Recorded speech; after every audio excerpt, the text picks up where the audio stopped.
ওদিকে আমাকে কবরস্থ করা আছে বা গোসল দিচ্ছে, ওদিক থেকে শুরু হয়েছে পিকনিক করা।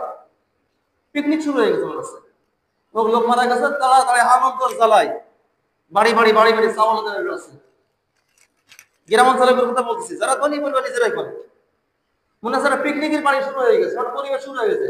আগে দেখা গেছে, আপনাদের কথা বলছি, আপনাদের মুরব্বী, আমাদের ছোটবেলার কথা বলতেছি, একজন লোক মারা গেলে কি কান্নাকাটি ছিল, পুরো গ্রামের লোক এসে কান্নাকাটি করছে।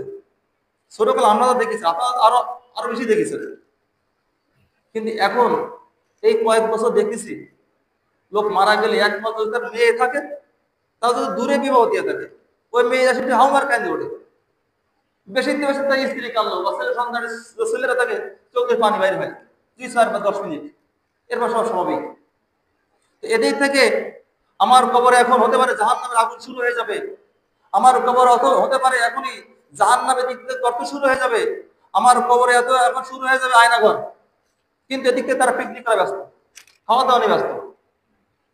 এই ডাবল দে, তুই গোসল দে, তুই পেঁয়াজ নিয়ে আয়, তুই রসুন নিয়ে আয়, ব্যাস বিশাল একটা আনন্দ।